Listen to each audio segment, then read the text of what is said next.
Hi everybody, welcome to Amigos. I'm John. And I'm Aaron. And today we are going to be talking about the Aquatic Games, starring James Pond and his friends. Nope, and the Aqua Bats. The Aqua Bats. Those were his friends. Are they? A He's professional competing relationship, against them. You know.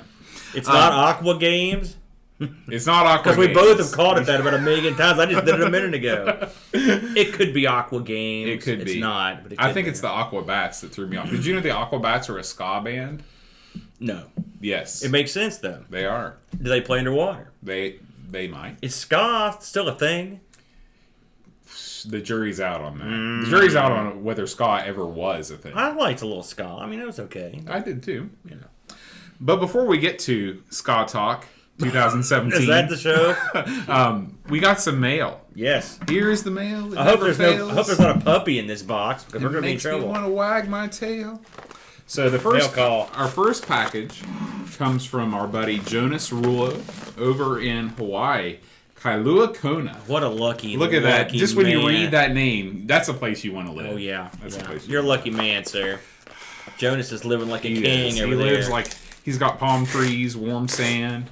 Hawaiian bread over there for a quarter of a freaking loaf. Just get it as much as you want. King's Hawaiian, baby. Man. So inside this, which is wrapped in we love this. We love when we get newspapers from around the world. This is That was been neatly wrapped. Yeah. Like it was meant to be sent. So That's straight out of the mailbox. oh, this is the West Hawaii Today, Friday, April 21st, 2017. So Lava Tour operators facing fine. I guess that's their coal industry. You got know, the where they have lava the tours? Oh man, I'm gonna look through this later. Look at that fish. The fish on the front there. Show the folks at home. This is the way they do it in Hawaii. Yeah. Hawaii, it's a part of the United States, but it's a part we never get to go to. We have to have a boat. Probably the best part. Yeah. You're probably right. Uh-oh. Look at that. Oh, man. This week's Big Island. He nice knew, looking lady on the Look front at his there. Shirt. Very nice. Yeah, he's right out of Miami Vice. Look at this. This is a brochure. Still, different things to Coupons do. boat. Yeah. We could take the show on tour. We should. We should do a show live from Hawaii on the beach. Right at Snorkel Bob's. Snorkel Bob's. Jonas, get on the horn to Snorkel Bob's. Tell him we'll be there. Lovely. And Should we be part of the tour? We've got a couple different things here. Did we know what Jonas was sending? We had no idea. We had no idea. So this is this is Jonas's business card. All right. So Jonas has a business called Kona Impact. He does graphic design, website design, marketing. Even his street sounds exotic. There's a dash in it. Oh yeah. Lucia. I love it. Man, he's living a life out there. Nice. Oh boy, I'll tell you. I should have brought my grass skirt. There go the numbers. You smoked your grass skirt, right? That's true. All right, and now we're unwrapping the main attraction here. Man, how did this get through customs? Yeah. Oh wait, there are no customs, are there? That's true. Do they go? They don't. I don't guess Hawaii stuff goes through customs, does it? Any more than that's a good. Well, I've heard about people in California having to stop their car when they leave for like the fruit and vegetable people and all that stuff. Really? Yeah. I've known some vegetable people in my time, and a few fruit. It's not surprising. These things write themselves. Yeah. Let's see here. This is wrapped up and I don't know if the paper is part of it, so I'm going to kind of be careful as I rip it in half immediately. So this... It's well wrapped. It is, okay. We're getting there. If you're listening at home, just know that this thing is very well wrapped. I hope there's nothing real. It seems next solid. time we get you, we need. If you can move your way out of the safety scissors, we'd be okay. It's hard. Oh boy, this is a stack of magnets. We don't know what they say. Oh!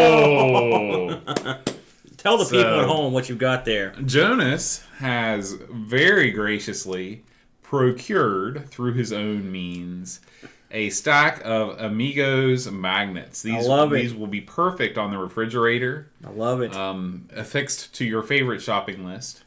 And there's a stack of them here. We will be giving these away, possibly on episode 100. Oh, man, isn't that nice? Thank you very much. Yeah. Golly Neds. Of course, you're playing the guitar on this, so you can't have it all. Good God Almighty! Those are tremendous. Thank you so Thanks much, a Jonas. lot, That man. is Gosh, very that was awful nice. nice, eh? Yeah.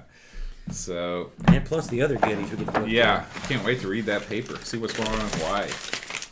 I'm telling you, better things. Better things. Anything. Now, what about this big thing?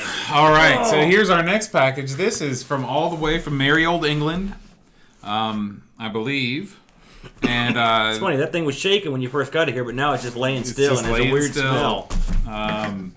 So I'm not sure the best way to open this, so we'll just kind of take a corner here. Oh, Jonas is in the chat. Thank you very much, man. Yeah, thank you, Jonas. Did you make those, Jonas? I'm assuming you did. This is going to get ugly. Oh, do you need help? I have a hard time with wife. Folks, for you listening in Radio Land, Break this open. box 1, vote nothing. I'm afraid I'm going to cut my hand with the scissors. I'm too. afraid you're going to cut my hand off. I'm like a liquored up Wolverine. All right, that's good enough. Okay. You've breached the outer shell, Bo. All right. This also looks like naughty here. There's all kinds of. Oh, I see goodies though. Yep. Okay. Oh boy. So this is our first thing. This is. Oh, I was wondering about these because somebody was telling me they ate them. Quavers. Quavers? Yeah. So a quaver. Do you know what a quaver is in music? I don't. A quaver is what the British call an eighth note. Okay. I don't know what that has to do with this kind of savory snack. It's savory, you say. But we're going to find out. It's made by a company called Walker's. And we're going to just tear it open and to get yourself one of those. Jonas did make these, by the way. So, hey, if you want I'm telling you, I'm not just saying this. These are quality, man. If you want quality work done in freaking in Hawaii, there's your boy right there. Wow. These taste good. What's that remind you of? Oh, man, that's so good. Yeah. Let me know those. Folks, these, what are they called? Quavers. They have a cheesy flavor. Mm-hmm. Yet they have a, what is that? It's like a Funyun almost. It is Funyun-y. Mm-hmm. It's almost like Funyun and those puffed corn had a kid. Yeah. And this kid is a beautiful, beautiful child. Uncle, here, give him something else out here. I'll hold those. I'm sure you will. Okay. We have another package of quavers. One for each of us. You know, I've got to have these in my life. Okay. Don't get too hung up on the quavers. Okay. Because right now we've got skips. Okay? Tingly. Oh, I'm sorry. I misread that. Tingly prawn cocktail. Oh, see, this doesn't sound too good to me. Okay. So prawn. you know what a prawn is, right? I think, yeah. What do you think a prawn is? Little aquatic doodads. A prawn's a shrimp. Yeah. That's what they call it. Okay. I hope these aren't like actual prawn. These are chips. Okay. Okay, people at home. I don't usually eat prawn. Oh, they smell fishy. Don't smell it. Just eat it. Oh, man. Okay, I'm going to read you what the back of the box says, or the back of the package. Skips are the light. See, well, not so bad, huh? Well, no, they don't have any taste. That's the. Well, let me describe. Go ahead, read it to me. Yeah. Skips are the light and melty tongue-tingly snack. Experience the tingle, balance a skip on your tongue, and let it melt in your mouth. All right. So it should just melt away. They do. They melt away. Did you smell one of these? I don't smell things. No, smell one. It doesn't smell like it tastes, that's for sure. It smells like, you ever been fishing? Yep. It smells a lot like that. Like a tackle box? But the taste pretty good. Mm-hmm. All right, I'm on board. Yeah. I'm on board with skips. I would never have tried these. Yeah. So. And then the quote is, 2 tiny tigers take 2 taxis to town. And you're supposed to repeat it 6 times fast. Why? So I'm guessing that skips are often sold in, shall we say, drinking establishments, and there are fun activities for you and your drunken mates. I've got to give the Brits credit so far. Their chip selection's been outstanding. Yeah, very good. They're 2 very for 2. Good. Here you go. Okay. There's more stuff coming. What else you got in there? So now we have some things that are wrapped a little bit kind of crazy. Oh boy. Okay. You can bump that microphone as much as you can. Let's get this. Whoa! Hold on, my booze, my precious booze. Don't worry about that now. We got this. Oh no, here's this. Okay. Okay, so in this box, this is... and this is from Brutal Barracuda, by the way. Yeah. Did you say that before? I thought you said it. I never said it. I think he told me on the phone. I told you on the phone. Yeah. So, Barracuda. Thank you, Brute. Yeah. He's a content making machine. He's also sending content. Okay, I need to dig out the paperwork in the box. This is orders from Brutal Barracuda. Oh. Okay. This is a product placement package. Hey amigos, copyright. I thought I'd send you a little care package for a bit of fun. I decided a good theme would be product placement. Living in England gives me access to products that starred in some old Amiga games. So give these a taste and see what you think. Oh, how clever. So read the ones you already ate. Okay, so we already had Quavers, and Quavers were in Pushover and One Step Beyond. Which we haven't tried either one of those, have we? Now I'm going to have to go and try them, okay? Okay. Let's see. Skips were an Action Biker, which is... I've heard about that game. I love Action that. Biker. Yeah, that's a pretty good it's a great game. Okay. So that's good. Okay. And so it says, whilst you're munching, see how many games you can name from your other little surprise. Hopefully it made to you in one piece. And then a bunch of stuff about postage. Don't worry about it. Postage was great. I mean, like, everything arrived in one piece. So, adios, amigos, from Brutal Barracuda. Thank you, Brutal. Yes. We really appreciate it. He's so clever. Yeah. Look at this. Look at this, guys. Yeah, we're going to have to scan that in. So yeah. This is that excellent. is above and beyond there. Thank you very much. We're going to have to put that up on the wall. Yeah. All right. So, here we go. What do we got here? This is wrapped very well. Ooh. Hey, I don't know how it... Oh, good God. Look at that. This is a cup. Get the box out of the way. This is a cup, a coffee cup with my name on it, and oh man, that is tremendous. Look at that, everybody. I don't know how though. we're just take pictures on this stuff. Good grief, Barracuda! Thank you very much. That is awesome. Look at all the characters on there too. That's very good, man. All right. That's awesome. And I, of course, have the matching one. That is good stuff. We can drink our booze in this. That's right. Boy, this is great. Thank you so much. Nice. It's got the Wiz and Liz people on it. The Rodlin's on there. Yep. You know who's not on there. Pirates guy. There's Zool. You know how Batman. Somehow Lionheart was left off this. Oh no! Did I not? Well, you'll have to read once my article comes out. People are going to change their tune. Not really. But look at this, man. Turrican, Golden Axe, Mortal Kombat. I love it. Yeah, I love it. That's great. Awesome. That is so good. Put that right there. Okay. So next up, that's I can't even over that. I'll take that. That was super nice. Okay. Next up, let's take a look at. These are wrapped very well, so I'm guessing that these are more on the fragile side. I don't think it'll be more fragile than cups. Okay. You got it there? Yep. All right, we're done with that. Okay. All right. Okay. Put that off there. These are, you got here. I'll move that there. Okay. That is quite the treat. Oh, no. Oh. Not the note. Okay, I'll move that out of the way. There we go. Okay. Man. It's wrapped well. Brutal, you did a good job with your wrapping skill. Oh, those are good. Okay. What are you eating? The Quavers? The Quavers. I'm telling you that, we don't eat chips with booze. We should. Well, you know what I'm saying? You go to a bar. Yeah. It's like, you might have peanuts or something like that. That's must be a... Oh, is it? It's a British thing. That we should do that. Yeah, it makes plenty of sense. Look at this. It looks like a missile or something. Well, I know what we're going to put in our mugs. Some Lucozade. Oh, no. Is that the stuff from... This is the stuff... Where do you think it's from? Is that from Zool? No. No, it's from Super Frog. Super Frog. It's really Zool has the candy. Super Frog. It's carbonated. Have you ever had this stuff? Never in my life. It's powered by glucose. Man, that's my favorite power source. This is the only... Boy. Now think about it. This is the way you do it. You got your newly minted Amigo cup, and you've got your Amiga drink here. Wow, it smells like dish detergent. Mm-hmm. In my fur, doesn't it? I was thinking that too. That's exactly what I was thinking. What's this stuff? Lucozade? Lucozade. Okay. It smells just like lemony dish detergent. Boy, it doesn't taste much different.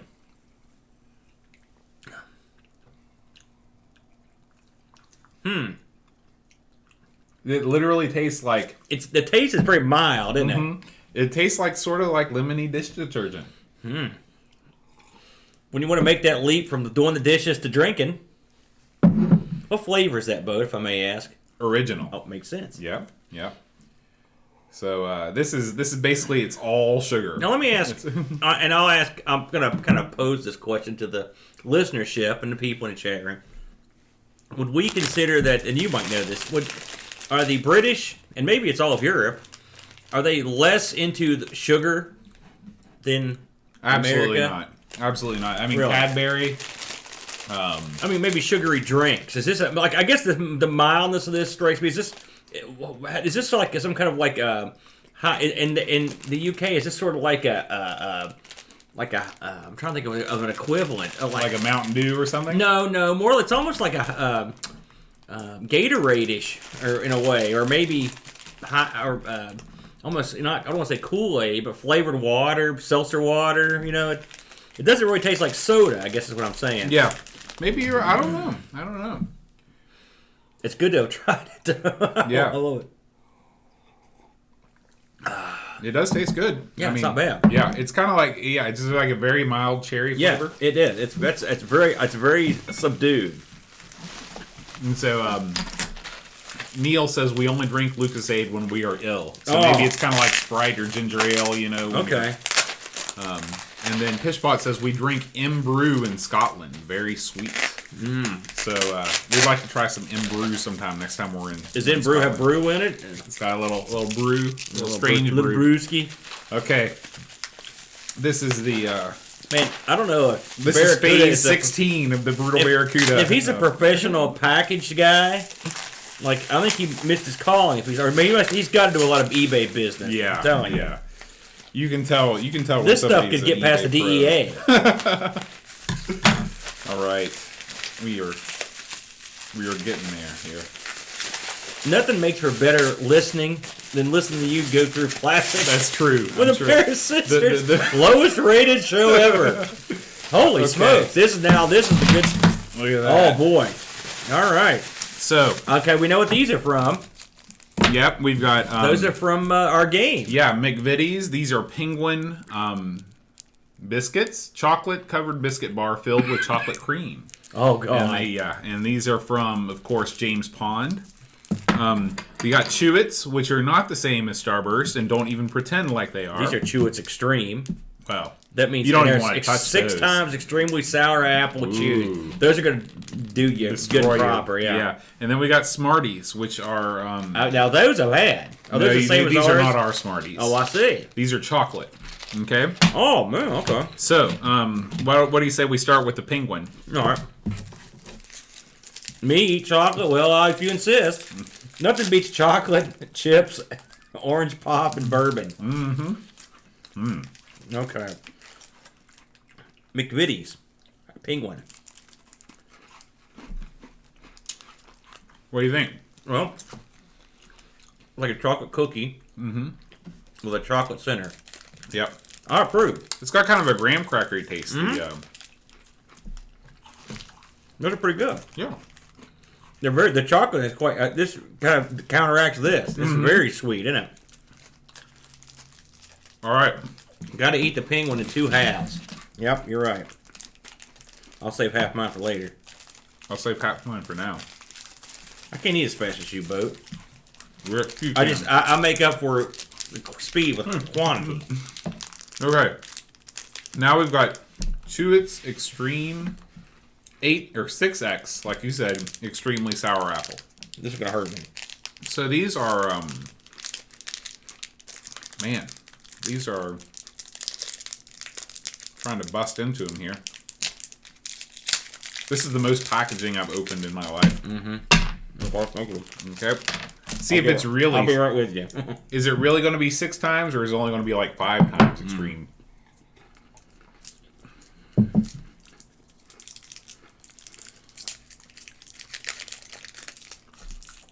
This is the show. Watch a fat American eat candy for milk overseas. Okay. Now these are, this is almost like taffy. It's kind of more hard. Pretty good, eh? I like it. Okay. I don't know where the 6X Extremely Sour comes from. I mean, it's a little bit sour. Pretty sour. I think. Let me see. Maybe there are 1, 2, 3, 4. There are 6 of them in here. So they tricked you. Yeah, it's not an exponential. And then finally, from Alex, Those are good. from Brutal, we have what appears to be a game.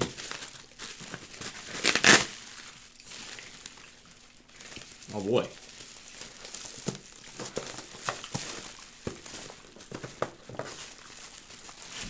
Oh, it's funny. We hadn't looked at One Step Beyond, but now we will because Yes. we've got it. This is One Step Beyond, and I've never heard of this game. Have you heard of this before?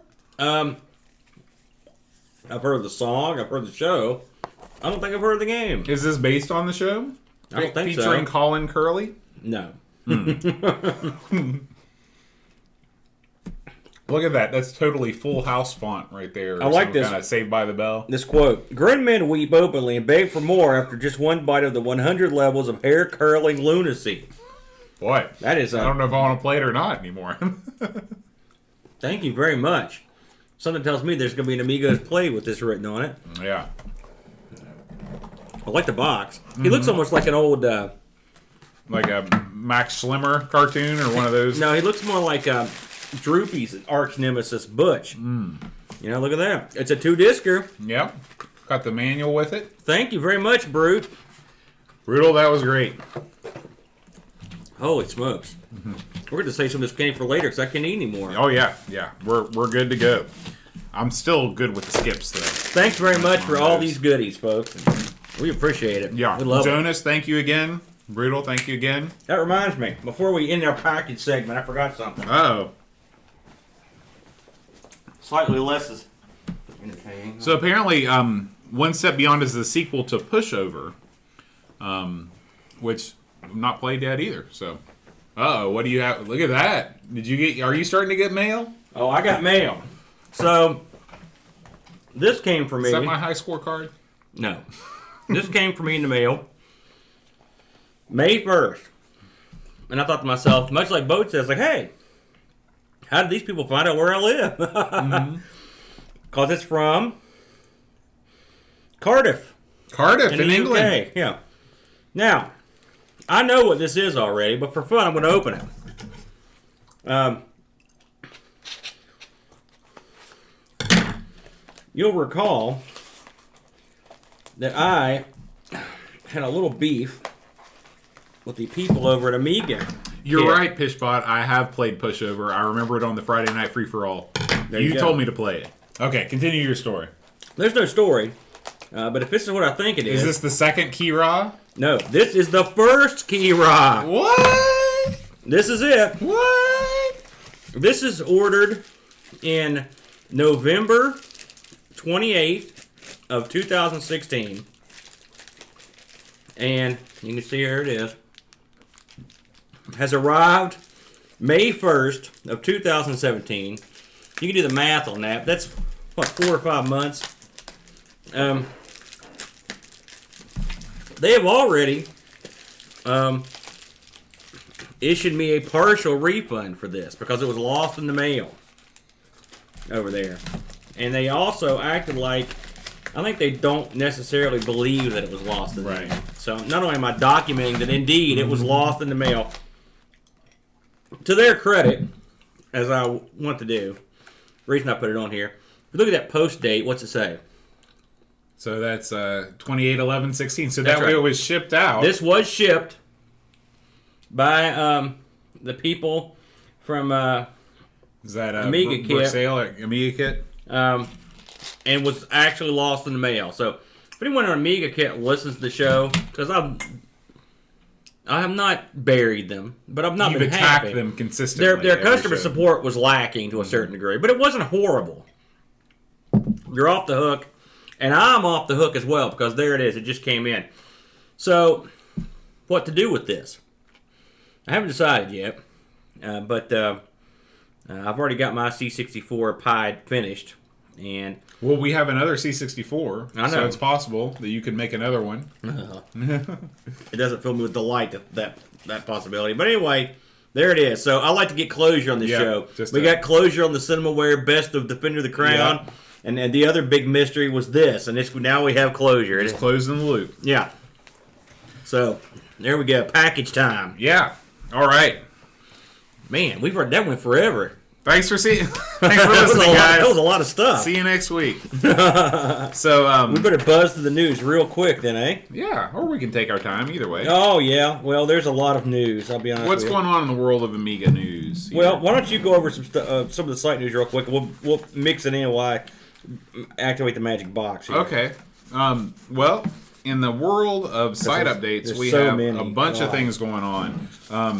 I'll just turn us over here to take a look at the our screen here. This is probably the most content that we've ever had on the site up at once with all the different contributors and everything. It's crazy. I'm just going to kind of run down these because it's impossible for me to find them and spotlight them. But if you go to everythingamiga.com, you can see all this stuff. The first thing I'd like to do is give a warm Amigos welcome to our newest contributor and the person that just sent us all this stuff. I promise that was not on purpose, but how timely! Yeah, actually, he contributed the heck out of this week, way before this stuff. Wow, I haven't even seen that. Yeah.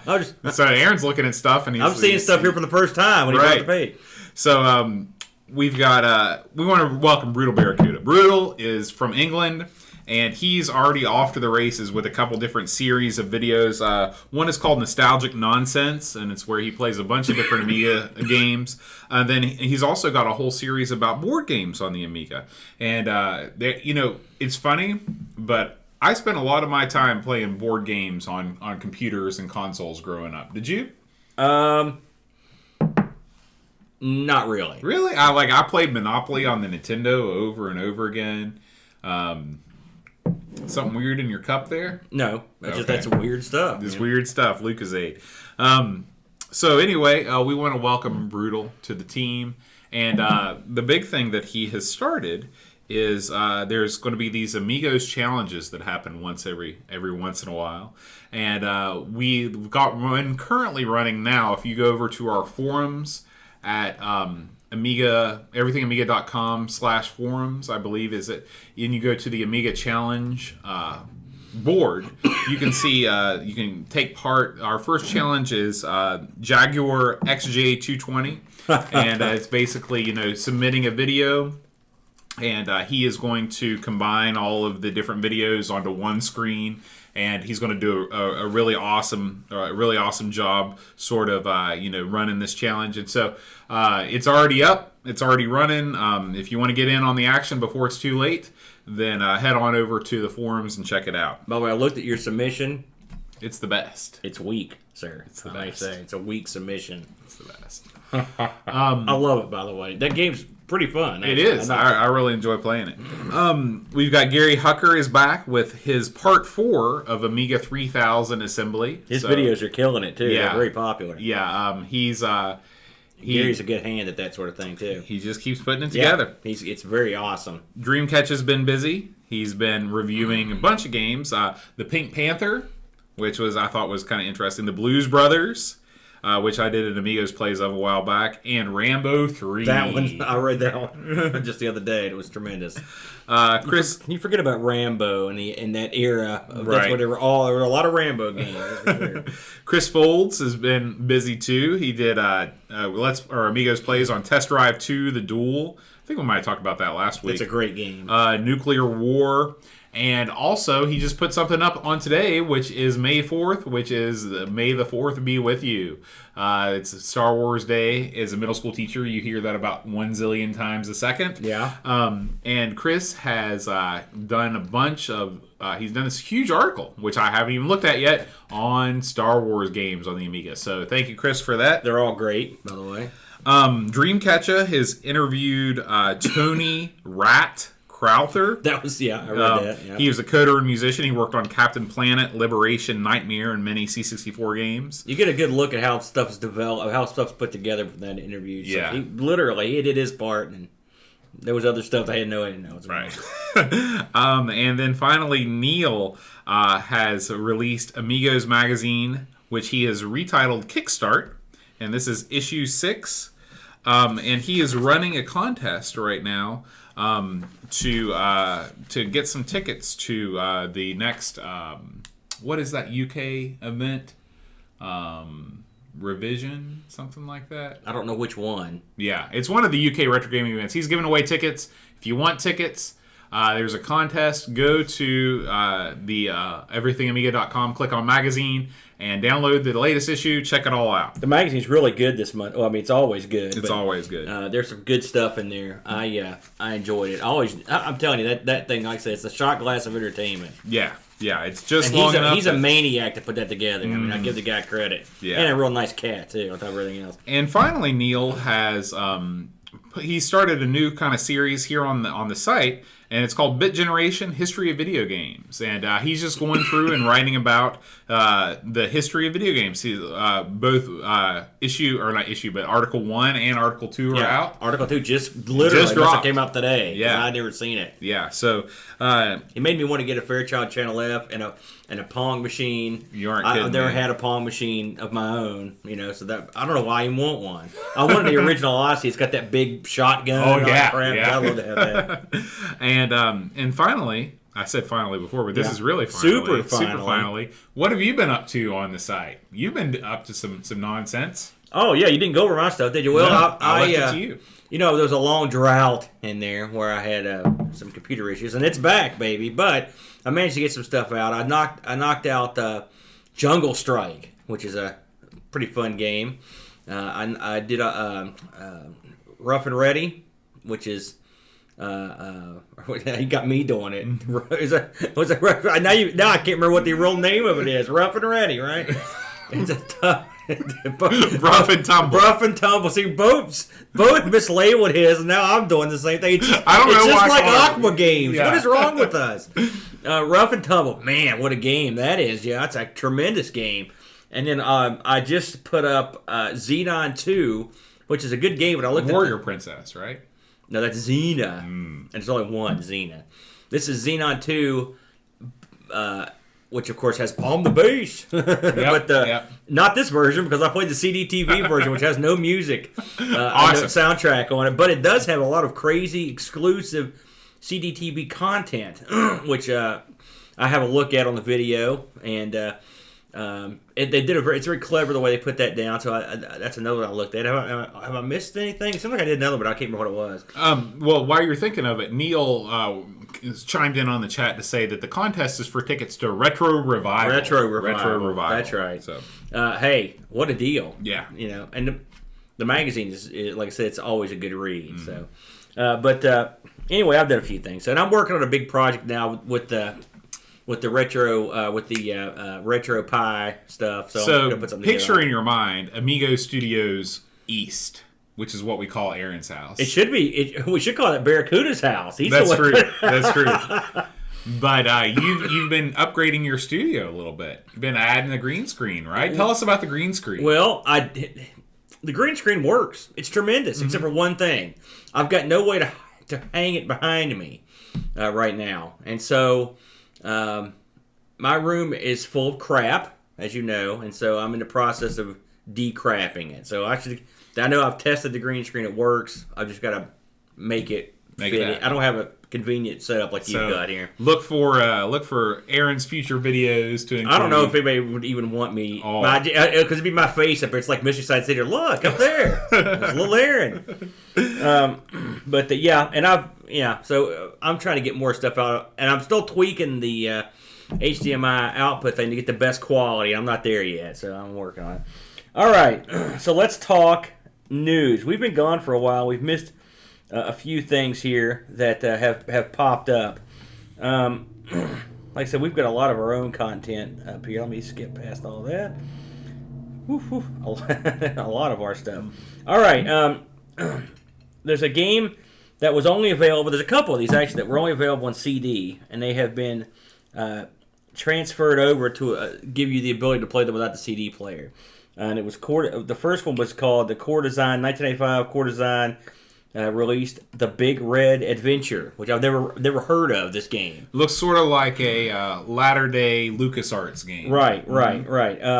It looks interesting. They did another one that just came out. I'm trying to think of the name. Oh, it was called, and this one actually looks. I've got to try this one. This one looks. It's a shooter. It's called T0. AGA Shoot 'em Up. Oh, that sounds intriguing to me. So we are going to give that a look. I noticed that that's weird. I noticed that there's a few Amiga games that are like in demo form that are coming out. That are supposed to be coming out in the summer. I don't want to cover them right yet, but they should. It looks like the end of the summer might be some good stuff coming out. One was a shooter, and the other one was some sort of adventure game. So that might be cool. I didn't want to cover them right now, but I thought I'd mention that I saw some stuff on the horizon. Mm-hmm.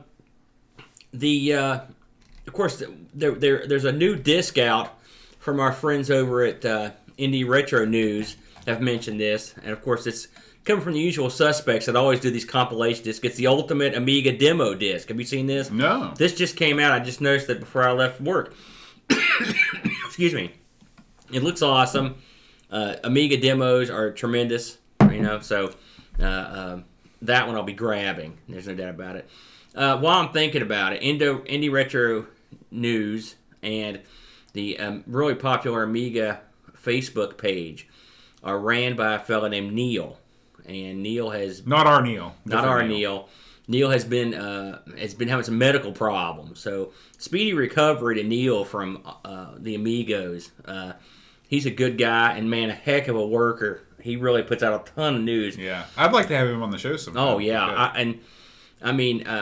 It's funny. He runs the best Amiga Facebook page, and he runs the best Amiga news site. Bar none. It's the best. And he's a real nice guy and a real popular guy. So we wish him a speedy recovery as well.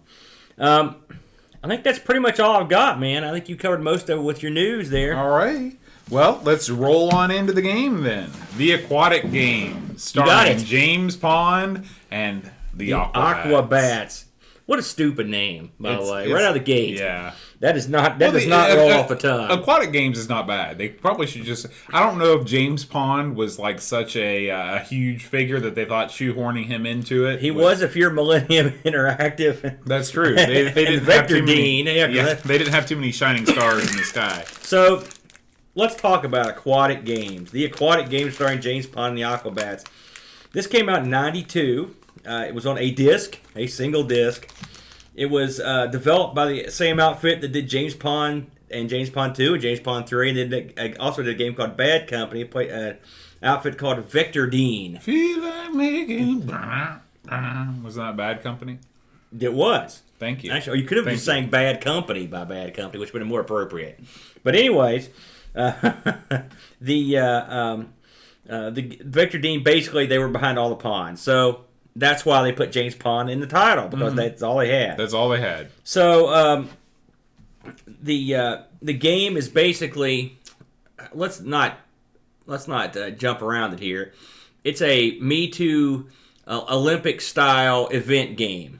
You've got 6 events and 2 bonus events if you can get to them that are starring James Pond and the Aquabats, or his amazing friends, or whatever you want to call them. There's a frog. There's a starfish. There's a dolphin. There's a turtle. Mollusk. There's various mollusks and shellfish, fishies, and every other darn thing. This game was straight up ECS special. Nothing special at it. I want to say, I don't know if this was developed first on the Amiga or on the ST. I'm honestly not sure which one got it first, but I'm sure they're probably pretty similar. Now, if you'll recall, when we did the original Pond, a fella named Chris Sorrell did the lion's share of the work on it, right? Mm-hmm. He was not involved in this particular effort. This one was done by another one of the guys there that is a good programmer named Steve Bach. Right? Now, Steve Bach is behind some of our personal Amigos favorites. He did Leathernecks, Dogs of War, and Battleship, sure. But he also did Karate Kid 2 and Fright Night. So, two of our favorite Our lowest games. rated episode of all time, and Karate Kid 2. The lowest rated Amigos plays. I had my greatest Amigos plays victories in that game. I don't know, Landing the Plane was another good one. I couldn't believe that. And of course, the music was done by Richard Joseph, who's done, everything. Cannon Fodder. He did all the Sensible Soccers and everything. He did James Pond 2 and 3. He's done tons and tons and tons of stuff. So we all know who he is. And the music's good. There's some standard tunes, classical tunes that are adapted in, plus there's some original stuff. So, it's pretty good. You don't really think about the music, and this is not like this would have been awesome if they'd done it. Remember in the other games series, you'd come in and you had your own flag and stuff. There's no opening ceremonies in this, which would have been cool. So I guess they put it on one disc. They didn't, or maybe just didn't think it was appropriate. I personally, when I was a kid and I saw summer games and they had the opening ceremony with the doves, that's what hooked me. I was like, man, look at this. Look at all these countries you can pick for. In this, you don't really pick anything. They sort of assign you a captain. They could have really, especially with the Aquabats being involved, they should have, I realize especially with them being involved, with all the name value that they represent. The Aquabats. Can you name any of the Aquabats? Starry. Norm. Sully. But, it would have been great to be able to choose your character for each one of these games. To say, maybe I want to be James Pond and doing the drop in the candy in the fish's mouth, or maybe I want to be the starfish guy and running the marathon or whatever. Yeah, that would have been interesting, but that's not the way they did it. They did it. You have assigned characters. That's nothing. Doesn't make any sense. If this is an Olympic level sport, you're only one guy is competing technically in every single sport. This is a hot seat game, so there's something else that the other games have that this doesn't. It's actual on-screen, simultaneous competitive play. There's none of that. The events are all single-player, take turns, and that's just the way it is. This game, surprisingly, this blew my mind. Maybe it didn't blow your mind because you're more of a console boy. This was released on both the Genesis and the Super Nintendo. Can you believe that? Yeah, I can see. Graphically, this game stands up. It's a great looking game. Yeah. So I guess there's no reason why it wouldn't have been released. I don't know if it got a North American release. Do you have any info on that? I don't. It was known on the Super Nintendo. It was known as James Pond's Crazy Sports. That makes as much sense as anything, I suppose. It's Crazy Sports. Also released on the Atari ST, which apparently that's how that was one of his favorite things to program for. That's why I wonder if it wasn't done on there first, but I don't have anything to say that. It was also done on the ST, and that's pretty much it. So you got the consoles and the ST. It's funny that the fellow that originally programmed the original version of this, Sorrell, he's quoted, and I feel like we're burying this game before we talk about it, but I might as well get this stuff out of the way. And he said the Aquatic Games was developed by Steve Bach and a couple of Vectordean's artists as a spin-off from the main series. This is the backhanded compliment. Although I think all concerned did a great job in the time they had, I was never a big fan of taking the franchise in that direction. So there you go. He didn't have a hand in this one. That much said, let's talk about the actual game. So it's of course broken into 6 mini games. We're gonna try to go through these from memory, but luckily it's pretty fresh. So the first event you play, first there's a screen that pops up, and you pick what you want to do. You can practice an event. You can play 2 people. You can play 3 people. You can play 4 people. Right?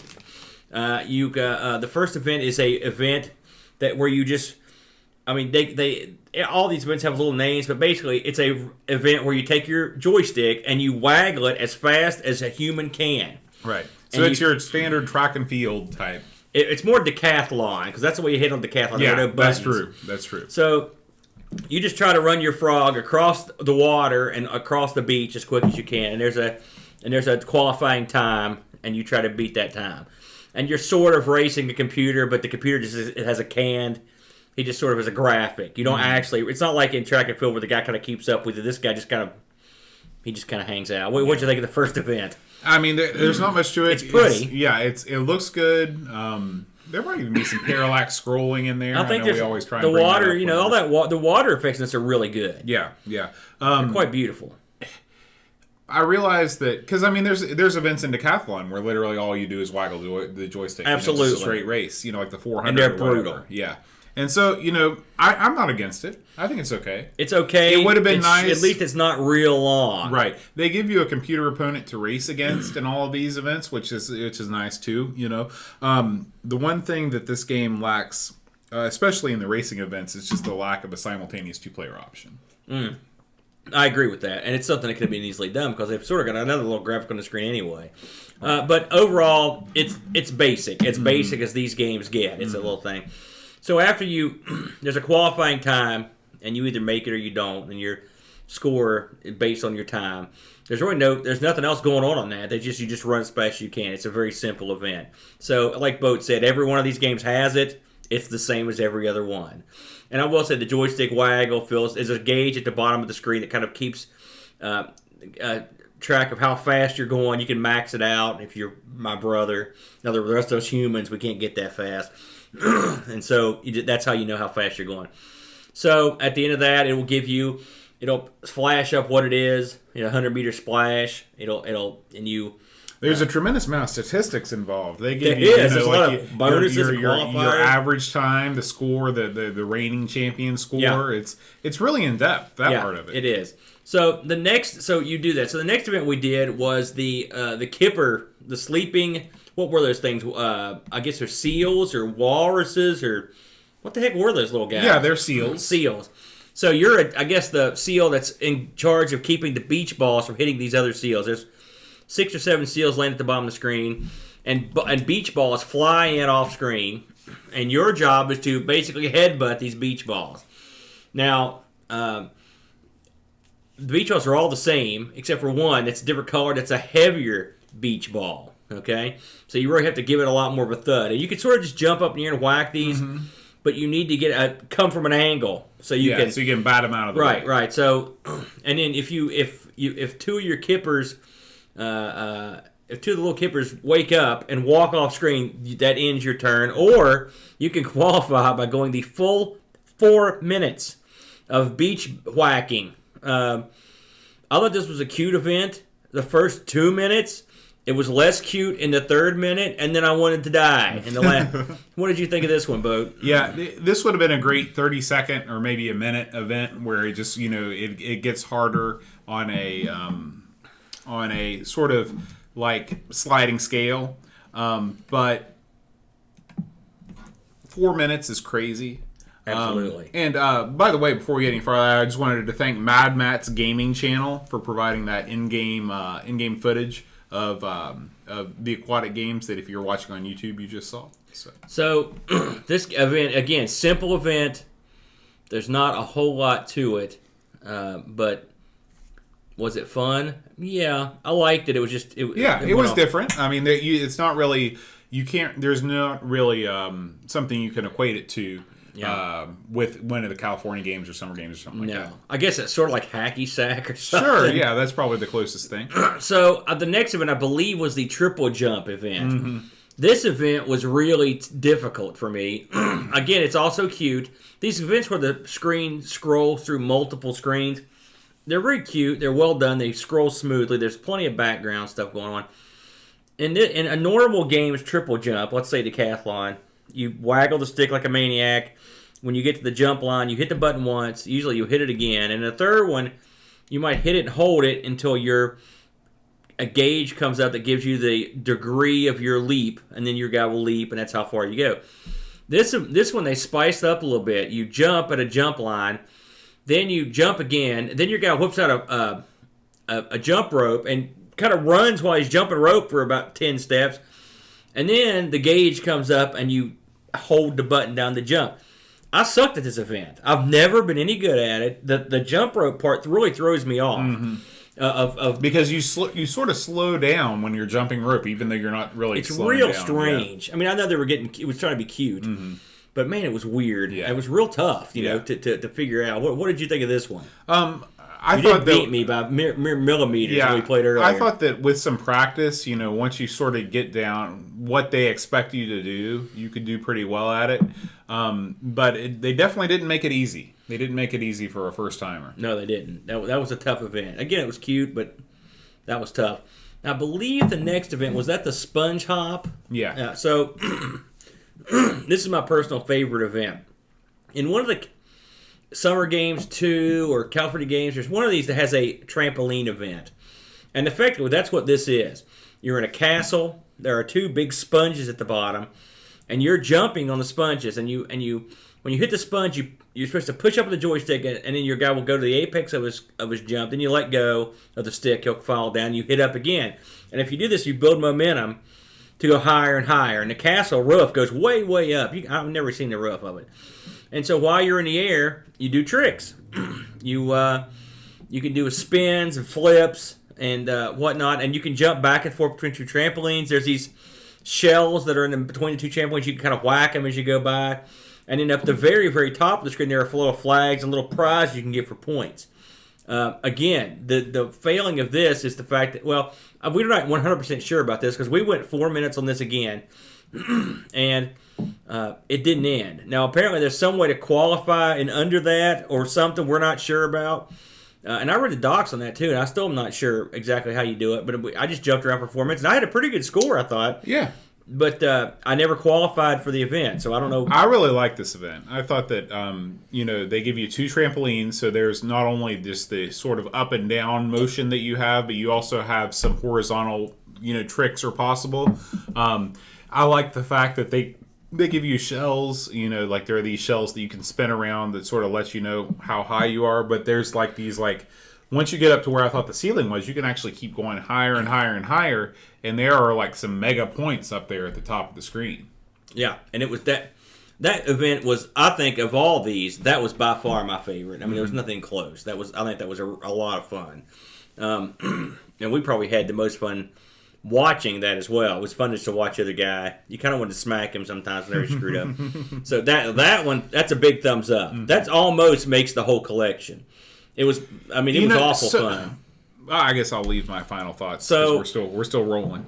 The next event the Step on the Shells event. I feel like we're leaving one out here. The one where you pop the shells. No, the next one I think was just the hurdles, right? No, that was the second to last. That was the second to last event. So I'm gonna let you. I think the next event was the one where you popped it. And this is a strange one here. Oh no, I know what we're leaving out. It's the one where you are the starfish. Okay. So in this one, you are at a platform at the top of the screen, and below you is water, beautifully rendered water, very shiny, reflective, very awesome effect. You are a starfish, a very coolly animated. This is probably the prettiest level. Wouldn't you say? It looks beautiful. It's great. The starfish looks awesome. He looks almost like he came straight out of SpongeBob. Yeah, Patrick. And on either side of the top platform are these candy machines. And your guy's got a bucket, and he goes over and you hit the button, and they fill full of candy. And then there are fish that will pop their little heads out of the water. Your job is to throw some candy to them. Okay, simple enough. And then they'll go back down into water. And you do this for a while, and you just give them candy, and you go refill your bucket. Well, eventually, from above you, these strings are coming down with candy or donuts are tied to them. Mm-hmm. They're hooks for fishermen. And you'll notice as you play this, the longer you go without feeding with the fish, the further up in the air they go out of the water. Well, if the second these fish lines gets near them and they haven't been fed, they'll grab them and go, and that means they're gone. They got caught.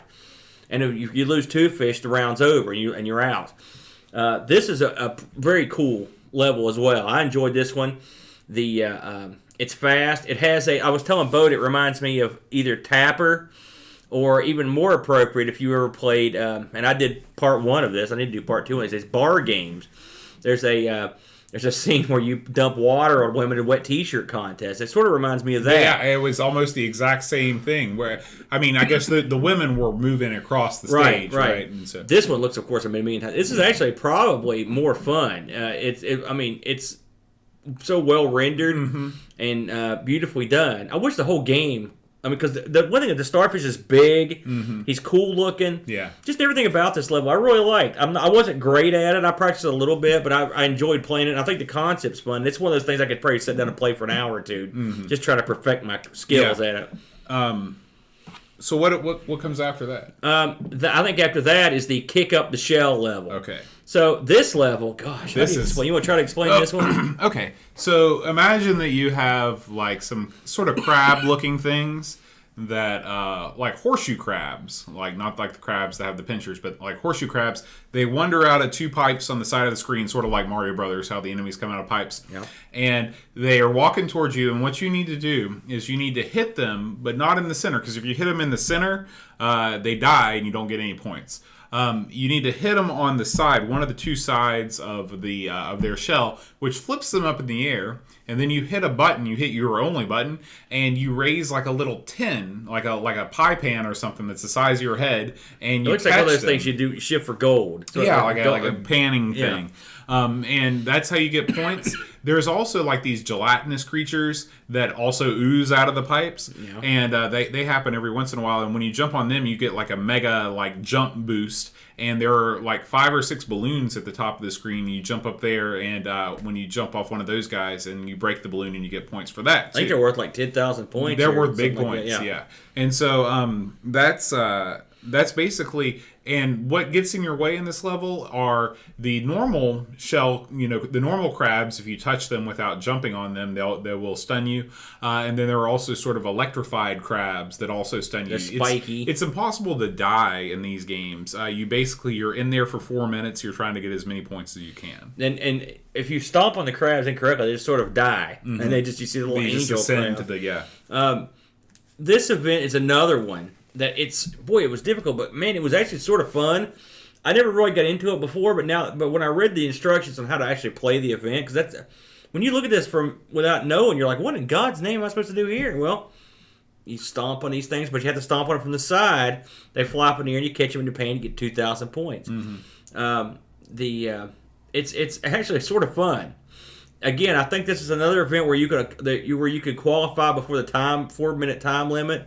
We both went the time limit, and I don't think either one of us got past it. No, so obviously ideally, there's something to it. Yeah, ideally, the game is looking for you to get a certain score, in which case you progress, you qualify for the event, and you don't have to go on. But if you don't get that score, you just run out the clock, basically. Yeah, good event though. It grew on me. Yeah, it really did. And it's in a castle or something too. Sometimes I mentioned a boat earlier. This is called the Aquatic Games, but none of these games take place underwater. They're all, so it's always strange. But Yeah. I guess it's aquatic creature events.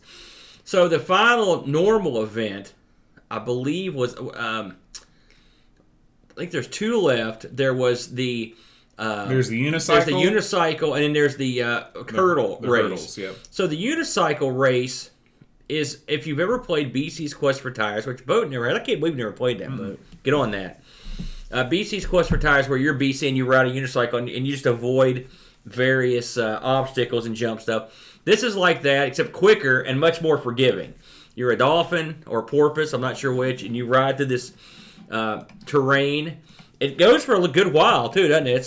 It's probably a minute. Of riding. And it looks good. It's weird to see a porpoise riding a unicycle. It's strange, yeah. It reminds me of that episode of The Simpsons where the Dolphins took over Springfield and kicked everybody out. If you remember that one.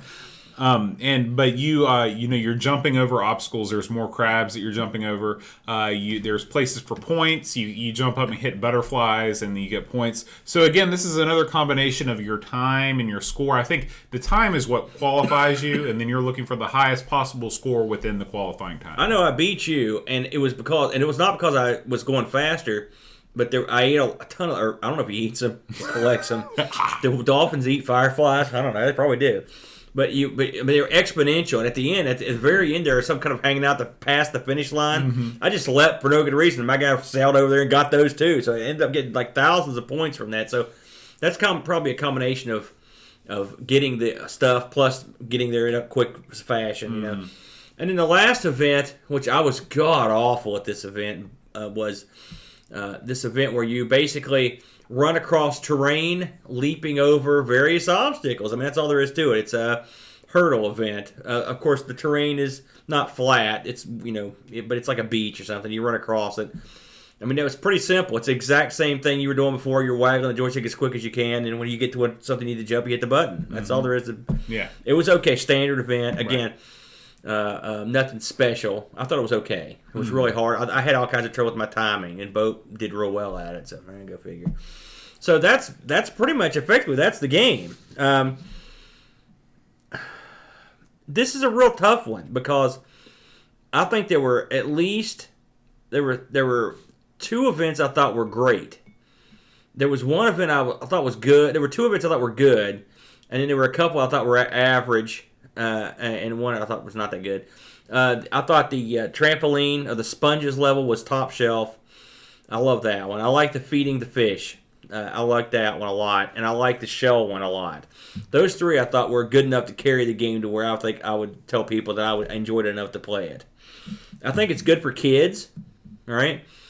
I think my kid would really like it. Actually, I think I might give him a whirl at it. But what did you think? Do you have any overall thoughts on it? Absolutely.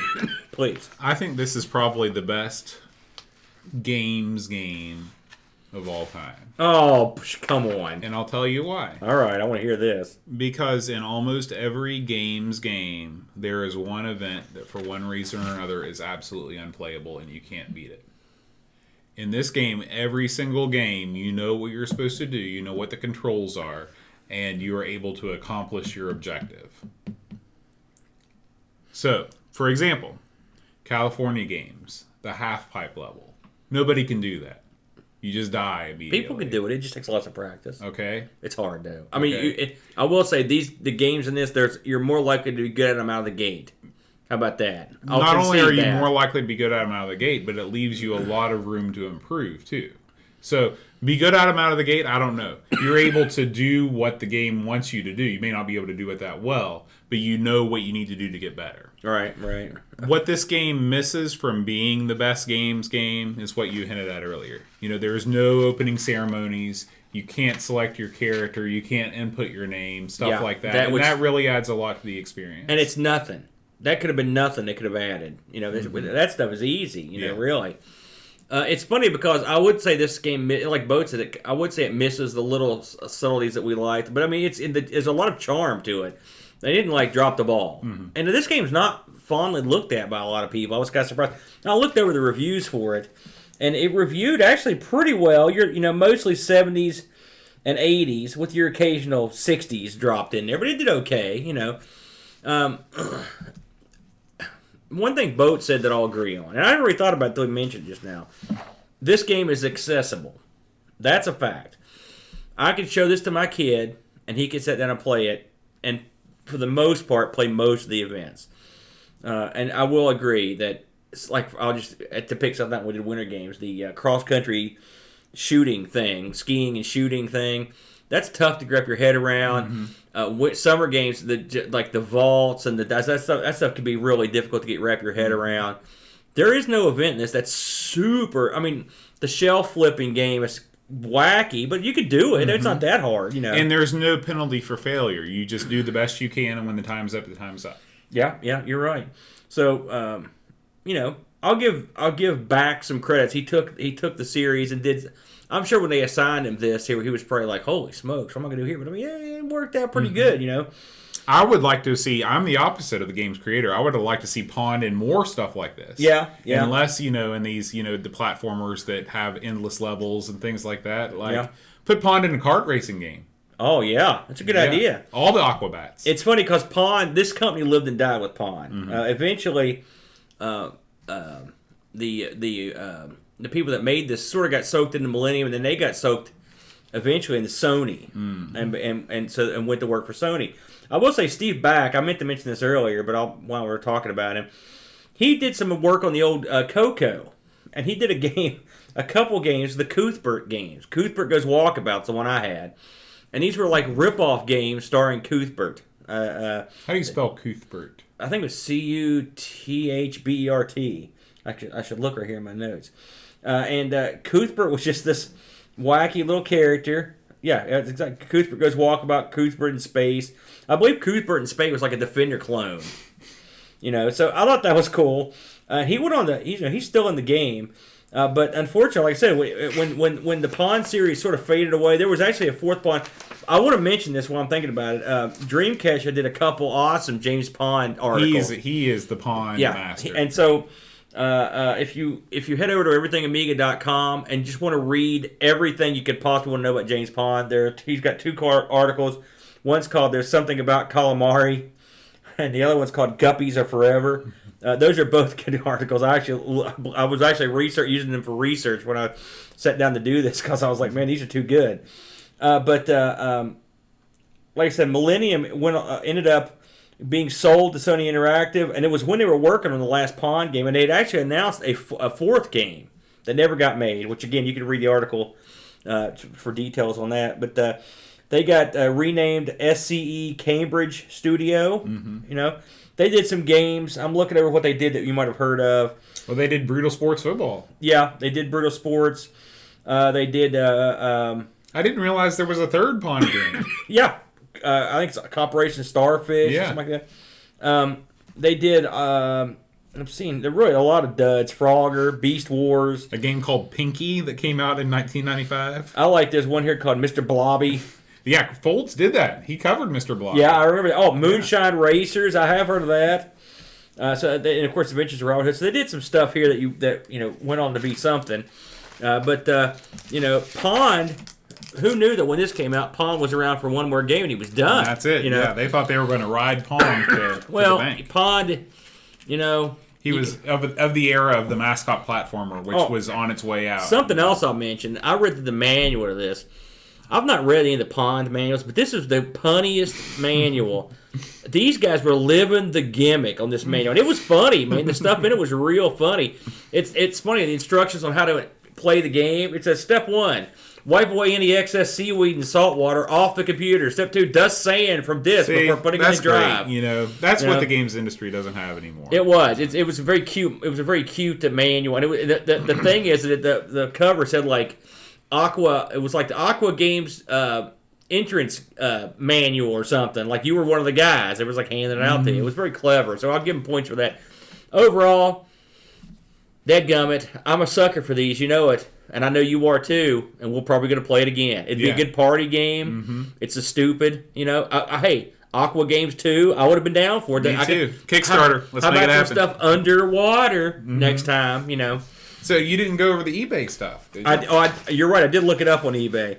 And it's pretty common in the UK. Again, this is one I would wager never, ever got released in America because we get nothing. Unless you're a console guy, and I don't know if it was released on consoles in America. In the UK, easy money, $18 to $35 boxed, and you can get the disc shipped to you for around $10. No problem. Again, this is one that I had to. I've played this on my regular Amiga before, and it's always so much of the screen missing, like I couldn't see where I was landing for stuff. So thank you, emulation.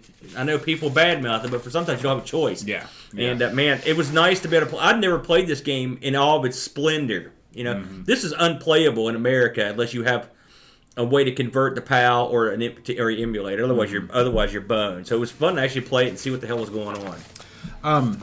Well, we got some questions, Aaron. Okay, I'm ready. I put out the call on Twitter. Call, yeah. And here's a couple of them. All right. The Old Dean Leopard asks, have you guys ever played Saber Team or Knights of the Sky on the Amiga?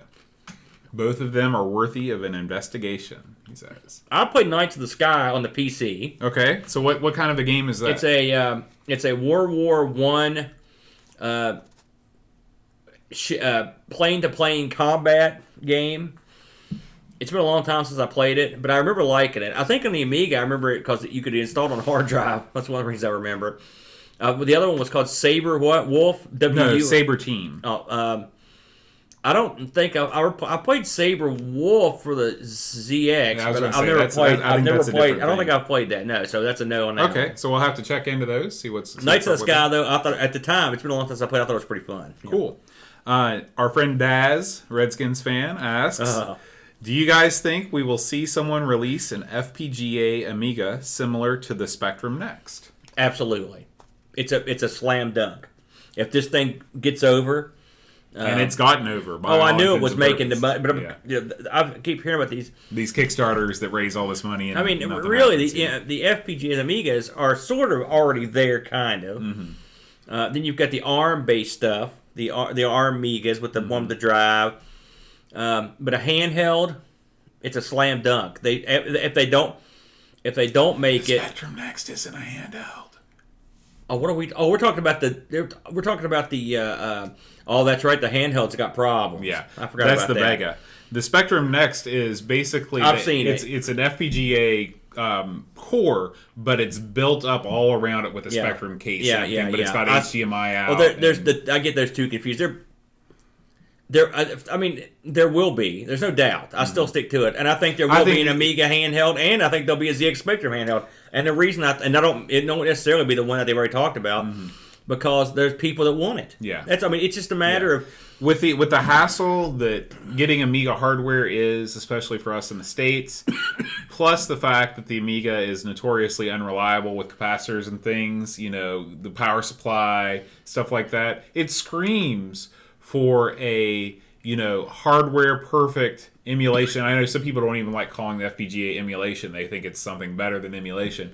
If you can build up a case that looks just like the 500, except make it really lightweight, make the keyboard really good, and make it with that FPGA core, put HDMI out on it, I think that thing would sell like hotcakes. I think that with the success that these things are having, I look for a C64 based one. Yep. I look for an Amiga based one. Mm-hmm.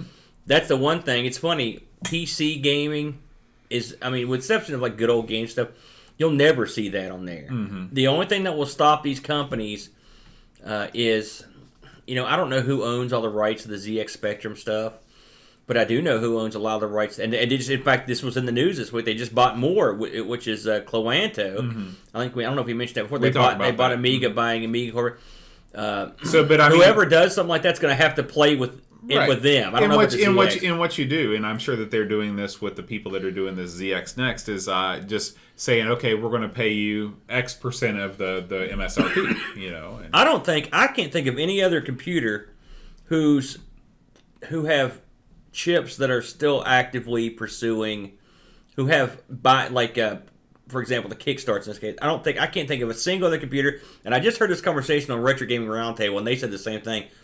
We can't think of any computer that has someone still enforcing rights on a kick like that. Well, the Amiga was just kind of a weird system anyway, because it has these Kickstart ROMs and things, and like a lot of systems didn't have that. Like the C64. Like, what is the equivalent of that in the C64? Like the BIOS chip? That's sort of. Yeah. And that was a one. They had one chip, and I don't know who, because I'm sure that somebody still does own the rights to the C64. I don't know how that works, to be honest with you. Well, that's going to actually, Cloanto, they put out a thing called C64 Forever, so It might be them. I don't know. But I don't think they own. Without the Kickstart, you've got nothing. Mm-hmm. And I would be surprised. I don't, like I said, I'll look into this for next week. Maybe we can figure something out. But that would be a barrier for the Amiga. But I can't imagine any other system not doing it. I think it's a slam dunk. Yeah. And the Spectrum, it's the handheld. Getting back to that little misstep, was I don't know if it was an artist's rendition or if it was a mock-up, but it looked awesome. Mm-hmm. And I have nothing to do with the ZX. But it looked really cool. Boy, it looked colorful and awesome. You can see where, man, I could get my hands on that. But I guess that's kind of when it's in jeopardy. Yeah. Okay, next question comes from Jonas from O'Brien's Retro and Vintage. All right, we love him. He has two questions. The first question is, what is the worst game you've played on any platform? Gosh, that's a tough question, isn't it? You want to field that one you have a thought on it? I've played, I sort of consider like all bad platformers to be sort of the same, and I've played so many bad like Dragon's Lair on the Super Nintendo. This is totally on any platform. Though. I mean that because there's games that I've played on the computer that were just clearly unfinished. Like old Atari games and things like that. I always thought that like Strawberry Shortcake on the 2600 was pretty terrible. But there's not one game, like I don't have like a lot of people say that like Superman on the N64 is the worst game of all time. Like one doesn't really jump out to me like that. I always say this because it's barely a game. Dallas? No, Brent will kill you. And I think I like to play it, but it's a horrible thing. TI-99 Hunt the Wampus is a game where I don't know if there's any skill involved. Or I have no idea how you even play it. It's just this weird, strange cartridge-based game that you get for it. And it was sort of a title that was well known. Oh, yeah. TI. Yeah. But that one comes to mind as something just bizarre. I try to think of something that was like big budget. Because when I think a bad game, I mean, I could go get a basic game that doesn't run right now. I'm like, does that really count? Right, exactly. I mean, Cuthbert Goes Walkabout was not, for example, it wasn't like the best game ever played, but I mean, the guy spent $5 on it. I mean, so I'm trying to think something like, what did they spend a ton of money on that failed? E.T. was not as bad as people think. No. I mean, you had to read the instructions and play like it was meant to be played. It still wasn't great, but it was no different than Indiana Jones. There are a lot of those 2600 games, like the original Pac-Man on the 2600. Not a great game, especially when you could see when they put out Miss Pac-Man and actually put effort into it. Yeah. So that's again, I'm gonna table that until next week, and I'll have to ponder. Okay. That one. But my initial answer is Hunt the Wampus, but I'm sure I'll think of something worse. This is a question for me, but I'll give it to you too. He says, I know you've watched some classic British comedy shows like Keeping Appearances and Fawlty Towers. Have you ever watched Bottom? Absolutely. I've watched it. It's I believe that's the show that has was it Adrian Edmondson? Oh, have you seen it? No. I've watched Bottom. It's funny. If I saw a little bit of it, I remember. But I watch a lot of them too. I'm trying to think of the other one. I get them mixed up because you had the young ones. You had whatever that thing they did with Bad News was that came out. Then you had I'm talking to Rick Mayall and Adrian Edmondson. They did a couple of shows. I think that was one of them. I know I've seen it. I'll look. I don't remember what time I had, but that's okay. I have seen a lot of episodes of it. Okay. It's been a long time ago. Okay. I've never seen Bob. So, no. That's killing me now. I get to look it up. And then the last question comes from a guy named Fox on Twitter. Just like that candy we had. Yeah. And he says, cheese on a doner kebab? And there's a question mark and an exclamation point. And I don't know if he means like cheese on a doner kebab, like he can't believe that there is cheese on a doner kebab, or if he's asking us, do you like cheese on your doner kebab? I don't know what a doner kebab is. So a doner kebab is, the big hunk of meat that's on a spit, and the guy cuts it off. Yeah. And serves it to you with some fries. Can I eat cheese on that? Yeah. Yes. Okay. By the way, getting back to the last question, Bottom was exactly what I thought it was. It's a wacky comedy with Abe Edmondson and Rick Mayall, where if you've ever seen them work together, their comedy is very physical. It generally involves Adrian Edmondson beating the tar out of Rick Mayall with a cricket bat or a piece of wood or his fist, kick him in the nuts, that sort of thing. I didn't like it as much as Young Ones, but I thought it was pretty funny. And I know they took that whole routine on tour for many years before. Sort of a vaudeville thing? Well, it was a very low brow. But eventually, just a few years back, Rick Mayall passed away. But I love Abe Edmondson. He's great. He's hilarious. And I like pretty much everything he's ever done. So cool. There you go. So yes.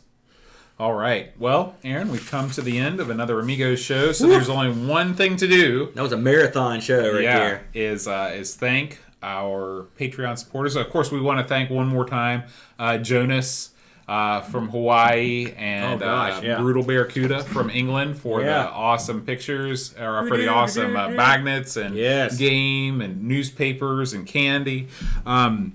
We'll take a picture of everything all together and put it up on Twitter. But for now, oh man, we're gonna do a little bit of just a little something for the Patreon supporters. Give me that guitar pick over there, would you? Yes, master. I can't play without a pick. So you've never used a pick. Let me get that for you. All right. This is going to be kind of percussive. I'm like your roadie. So you are like my roadie. Here you go. Okay.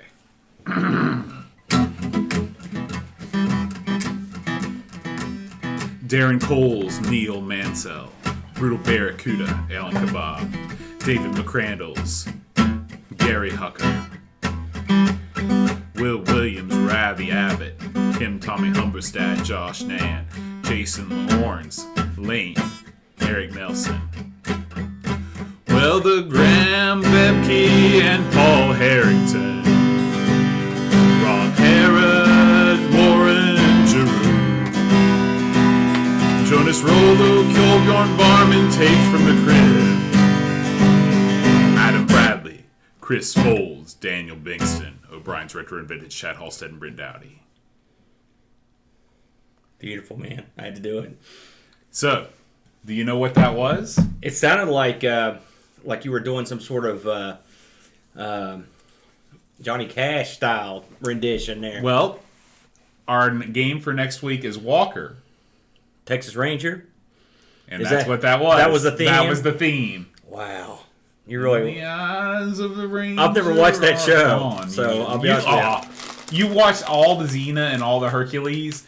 Walker is like the spiritual successor to my all mom and those dad... shows. Isn't Arsenio Hall in there? I don't know. You've never seen it either, have you? Conrad, the guy from Matlock. I never watched Matlock either. I'm not 70, Boat. Good God. I watched Matlock the other day. Well... Maybe next week I'll do the... Is there a Matlock Amiga game? There might be. It's an aged category. Well, so are we. So, all right, guys. Want to thank all of the folks on the YouTube live chat. They've endured this. Yeah, it's like the Ton Death March of podcast. Henrik, Pishbot, Brutal, Neil, John. Anybody I missed? Thank you for hanging out with us this evening. We'll be back next week with Walker. And until then, adios.